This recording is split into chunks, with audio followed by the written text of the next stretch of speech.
Good evening, happy Wednesday. My name's Ben. I'm building a game in Broken, and this is my indie devlog.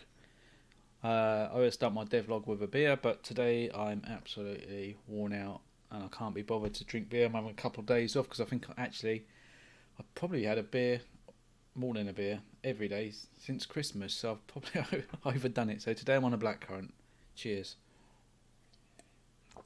Anyway, what's been going on? So last Monday, I launched my game on Steam. Boom. Chapter 1, and that is. It was an interesting day. I wasn't particularly excited. Not that I was disappointed or sad or whatever. It's just, yeah,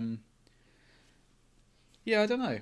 I think I was on edge actually. I think that was probably more what it was about. Like the sort of nerves overtook any level of excitement. And the reason for that is because it dawned on me that I'm actually asking people for money, and yeah, that's a big ask, isn't it? Really, and I had no idea what to expect, whether or not the sales would come through, whether or not the sales would be good, if they'd be bad, if they would be getting asking for refunds. None of that. That was all up in the air. And this is the first time I've charged for a game, so pretty much new territory for me. So anyway, woke up Monday morning expecting it to be live already, but it turned out I had a button to press to do that part. So that was a lesson learned, which was fine because I had a cup of coffee, then hit that button, and got on with my day. What happened is on Tuesday, yes, Tuesday, went out, put a deposit down on a house with a lovely huge garden, bought myself a Tesla because I've always wanted a Tesla, and got myself a little helicopter. I figured why not, because the money was just flowing in, bucket loads of it. Yeah, so sales was, again, that was interesting. I think it was on par with what I was expecting, to be honest, but there were some surprises. The pattern is exactly what I think I said on my last devlog. Actually, I was expecting quite a high day one, very steep drop, flat line, and then some sort of resuscitations as people make the odd purchase here, there, and everywhere. And that is what I've seen, which is fine because that's what I was expecting. I've not put any money behind marketing or advertisement. The only sort of pitching I've done is on Twitter, really, and I was kind of expecting people from Twitter, friends and family to buy the game. I don't know if friends, family, and people from Twitter have bought the game, but people have been buying the game, which is really nice. That's sort of made me think twice about my approach, because I don't know. There's something reassuring about the fact that people had bought it, and there's only been two refunds, I think, or two people that asked for refunds, and I can't actually work out if they were after the game was purchased or before. And I don't know if when I hand out Steam keys, if that counts as a I don't know what I'm talking about. Anyway, there was a couple of refunds. I wasn't, that's fine. You'd expect that, wouldn't you? It's not for everyone, and a lot of people like to try before they buy, which you can't do really. So I'd expect some refunds, but the refunds were limited, so that was positive. The other surprise was just how far globally the sales have gone. I really wasn't expecting that. I thought UK, again, friends, family, and the US really, because I figured most of the people I follow on Twitter who follow me are based in the US. But yeah, no, I had quite a wide range of territories buying the games. Only one per territory, that sort of level. So something to think about, isn't it? Because I've got to think about localization at some point. So I need to bear that in mind. So that was Monday, Tuesday, last week. I just kind of launched it, sat back and watched what happened, and I wasn't that disappointed and I wasn't that excited. It was just cool. Then Tuesday, actually, there was a development on Tuesday. So if I rewind a bit to early last year, I put a post on Facebook about my game development, as I was doing at the time. I was posting it all over the place, and someone on this forum asked how much I'd spent on the game so far. Said it looked good, but how much have I spent? And me being me, I was quite open and honest with him, and I said about 500 at the time, which was about right, but 400 of that was on a new PC because my previous one had popped. I didn't want to put him off by saying, it's £500, and if someone's getting into development, that game development, that could be a huge investment up front for someone. So I felt the need to mention my PC and the fact that actually I'd only spent about £100 on assets, which I didn't think was too bad, to be honest. And turns out another game studio didn't think that was too bad either, and they were quite surprised that I'd gotten so far with so little. And they arranged a call with me, and we had a little chat, and it was really, really cool actually. Really nice to imagine what it's like being in your little bubble, doing your little game, posts here, there, and everywhere, and a successful company, reaches out and says, "Hey, we've seen what you're doing, we like it. Can we have a quick chat?" And that's exactly what happened. We had a quick chat. Met two guys. I'm not sure if I'm allowed to or should talk about it and name people at this stage, so I'll just call them person A and B for now, and company X. So we met. We met. That they were asking like, what are my plans? What's my vision? These guys have been in my boat, which was really nice to hear. They were straight out developers, worked on some games in the past, been very successful, and now in a position where it's their living and they want to help other people out. So that was amazing, really, wasn't it? Like, what an opportunity. I know we left it at, they gave me some ideas, so some direction basically for like approaching publishers and what I should do. One of them was getting a schedule together and a plan and all the sensible stuff that you should do, really. So I sat down and I did that, and I fired off some emails, kept them in the loop with the game development over a period of time. And then just before I went on holiday last year, I did something I always do, which is stupid. Is I seem to put myself in the shoes of other people and think I know what they're thinking. And I felt at the time that person at A and B might be thinking that I'm just leading them on with these updates. I'm not really getting anywhere. To me, it felt like I was always making up reasons as to why I hadn't hit certain points as I'd planned to. Not that they were like chasing me or putting any pressure on me or anything like that. And for some reason, I just before I went on holiday, I thought, I'm going to be away for 2 weeks. Let me just send them what I've got and sort of prefix it with, hey, it's not quite there yet, but here's something to play with. They did have a play, and it didn't make much sense to them, which is completely understandable because it wasn't really a game at that point. It was more broken, ironic, isn't it? Broken sections of the game that didn't really flow together. So like, I'm not surprised. They didn't understand what was going on. And also, I think at that point that they said it wasn't really for their catalogue of games, because their catalogue of games is more vibrant, cartoon. Their biggest success is targeted for a much younger audience. So again, this is all perfectly expected, isn't it? Really, you wouldn't want a publisher publishing a game that doesn't fit into their catalogue of games. It'd look really strange for them. It'd be a hard sell. They've got their audience and their target market and all that. But they did say, like, keep us in the loop. We know publishers that would be interested or might be interested. Just let us know how you get on. And we left it at that for a good few months. So I just cracked on back into my little bubble, doing my little thing, and there's sort of winding up to December time now, when I was thinking, right, the game's on Steam, I've got my trailer, I've got a playable demo that's in a far better state than the crap I sent them before. I've got screenshots and some user reviews, even, that type of stuff. So I in my mind, I was like, this would be a good time to reach out and just say, hey, look, here's where I'm at, this is what I've done. And I got a call. I think I sent that email on Monday after I'd put it on Steam, pretty much straight after that. And on Tuesday, I was back on the phone having a chat with person B from Company X.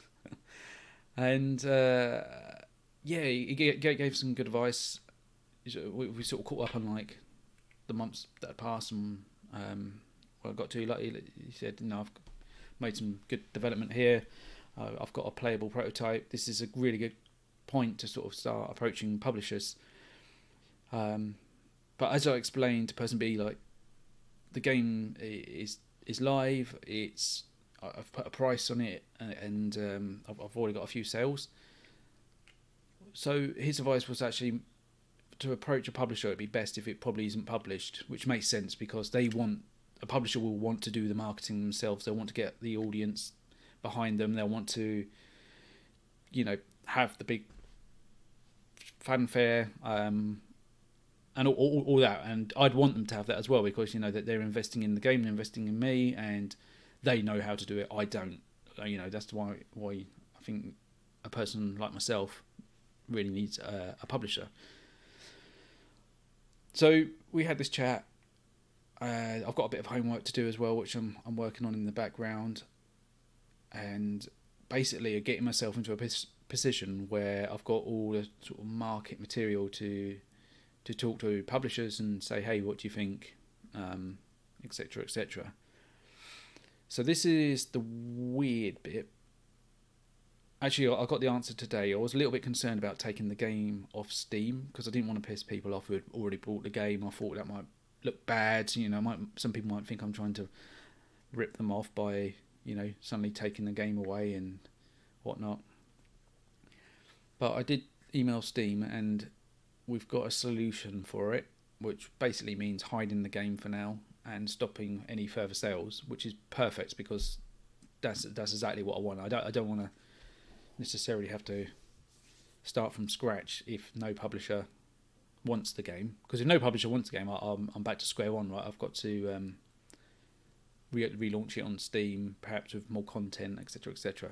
But hopefully, the plan is a publisher will be interested, and if they do, go for it, and we sort out some sort of deal, then I'll have the time and the resources to be able to complete the second 2 chapters of the game and complete the game, do a proper launch with the help and advice and experience of a publisher behind me, and really go for gold. So that's where I'm at the moment. The game is still on Steam. If you're watching this and you're thinking of buying it, probably would hold fire on purchasing it just for now, because it will pop offline for a bit. I'm not entirely sure if those that have bought it will. I think you'll still get the updates because it's hidden. It's not gone, if you see what I mean, from the Steam store. So, every time I push to the repo, the Steam repo, you'll get the updates. And if I can, that's what I'll do, because I do feel bad, and I feel like I've messed people around a little bit who have bought this game on the basis that they're expecting to see sort of regular updates. I mean, I would be if I'd put money in a early access game. That's what I'd want to see. So fingers crossed that that side of things is all going to smooth out quite nicely. Those that have got it will still get the updates, and no one else can pretty much buy it until it's golden. So I think that is pretty much it. I'll give you a little sneak peek of what I've been doing, my homework. Let me. All right, so this is my homework that I've been working on. Still very much work in progress. Got a long way to go before it's good, but it's a start. And it's good doing this sort of thing because it does help cement your thinking and orientate you in the right direction again. Make sure you're still on track. So starting off, I've got a bit of a elevator pitch there about what it is: a modern sci-fi adventure set on a large, beautiful island, inspired by the cult classic Myst. Players will unravel a dark story as they explore the island. A next-generation cinematic experience involving puzzles, logical thinking, adventure, and challenges. So 3 different tones of elevator pitches, I guess, which sort of just give an overview of the game. I need to be careful about things like this, a next-generation cinematic experience. I mean, I need to make sure it is next generation. If it is, it's probably going to have to include things like ray tracing. and I need to just be. I think this is it, isn't it? When you're doing this sort of stuff, you need to be careful about what you're selling. Make sure you're not lying. Features: first-person open world, beautiful visuals, unique storyline, virtual reality, 4 to 5 hour completion time, a sub-story extending the island lore, and collectibles and Easter eggs. So I think that's all pretty on track.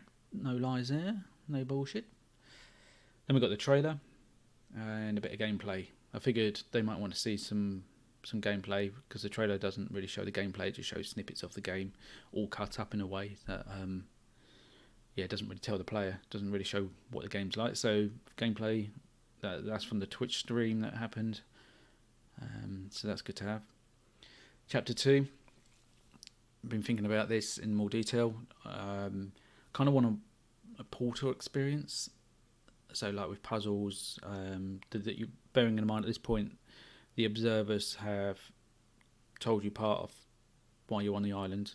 They've told you that they're testing you, and these are going to be the tests. There's going to be chambers that you have to complete to progress the story, and I also want to mix the chambers into the island as well, so some glitchy effects going on, puzzles on the island, all sort of revealing more of the story and why you're there.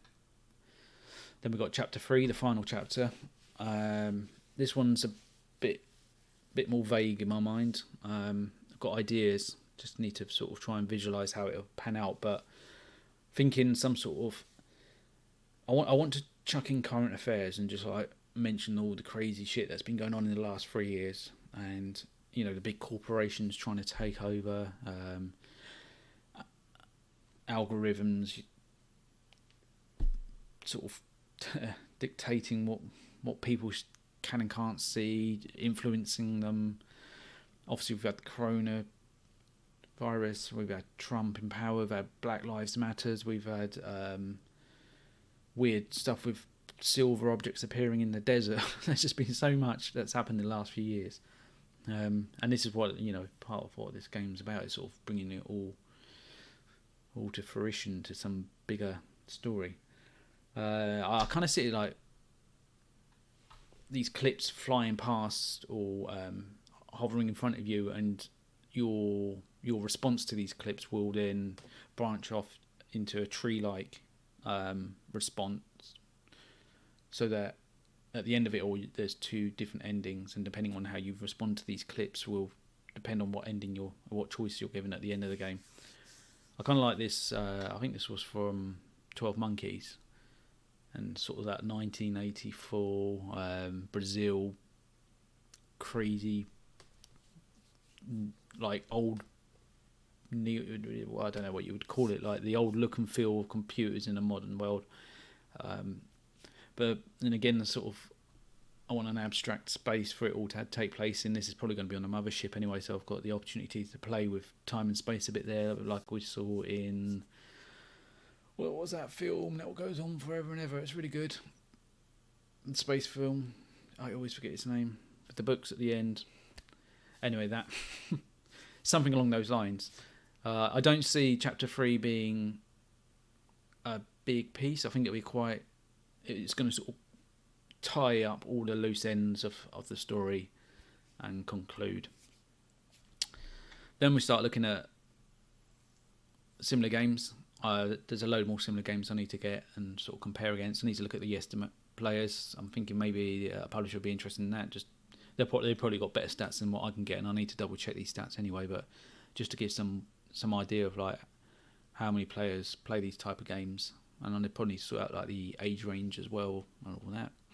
I don't know. I'm gonna talk to person B, see what he suggests around this. I don't know how far I need to go with this, and how much the publisher will deal with that. They'll know the market.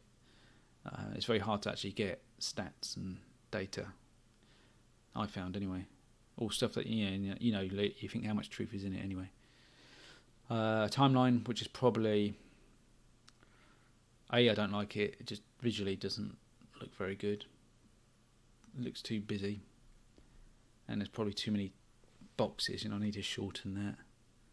then there's just a quick description as to why a publisher, and then the sort of last page is what I've really got to spend a lot of time on that and think about the budget and what I've got to spend, what I've got to do, how long it might take, etc., etc. So that's my homework. That's what I've been doing since the launch. Really, I've not pushed it too hard. I've been trying to relax a little bit because there's all manner of other things going on with my game at the moment, which pissing me off. Stuff like this. I'm trying to back up my game on an external drive. It started off at 30 megabits per second, megabits, I think it was. And now it's running at 140 kilobytes, it's taking forever. It takes fucking hours, literally hours. I'm getting sick and tired of it. But I need to back it up because I had a scary incident early in the week. I'm also looking to source control it properly because I didn't do that. I think the recommendation, if you're going to do a Steam game, a Unity game, and use something like GitHub or Bitbucket, is to publish your project settings and your asset folder.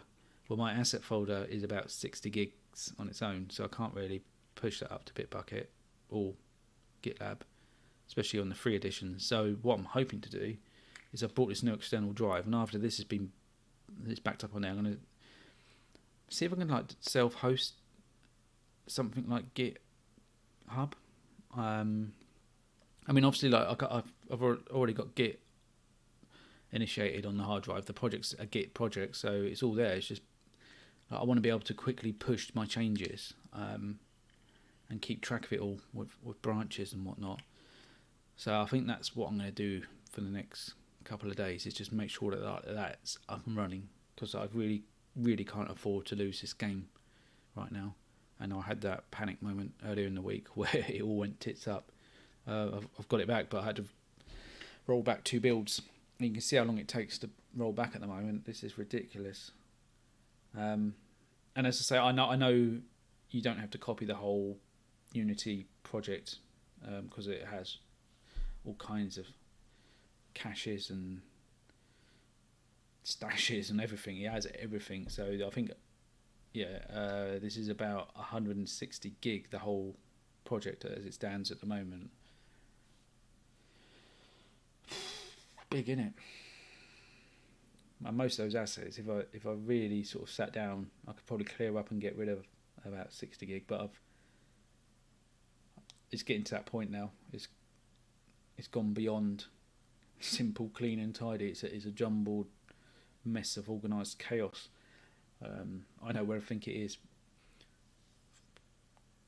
God, hope.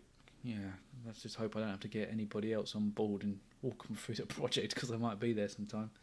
In fact, that's how to get them set up anyway. I'd have to send them the hard drive. Yeah, so this is really annoying. This is going through USB 3.1. I'm on that port. I've checked all my drivers; they're up to date. I really don't know why it's so slow. This is outrageous. Outrageously slow. Oh, so annoying. I literally have to sit here and wait for it, because you can't do stuff in Unity while it's backing up either, because you start moving the source files that it's trying to copy, and you can really fuck things up if you do that. So I literally have to close Unity down, copy that project, move it over, open it back up again, launch the project from Unity Hub, which takes, I think, about 10 minutes at the moment, and even that, it's just, I want to get on, I want to get moving. I don't want to sit here for another 5 hours. So yes, source control. Then hopefully I'm just pushing the changes to my hard drive. I'm sure there must be a way to host GitHub. I know GitLab do, but you have to pay for it. But there must be an open source alternative. If you're watching this, then please let me know, because I'd love to get something like that on the hard drive, and then this problem's gone, and I can be confident that I've got my branches. I know what's on the branch. I can commit and push quickly, and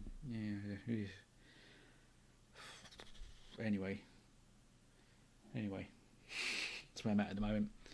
Right, well, I'm going to call it a day there on this video. Thank you for watching. I hope that was of some interest to you. For those that have bought the game, thank you so much. I really, really do appreciate it. It's really, really nice to see people buy the game. And yeah, big shout out to you all. Thank you. I hope you get what you want from Steam, the way that we're moving forward with the live hidden approach. And for those that were going to buy it but haven't yet, probably hold fire, wait a bit, and let's get the full thing, and you can enjoy it beginning to end without any delays. Yeah. Chin. Finish this boring blackcurrant. All right. Bye bye.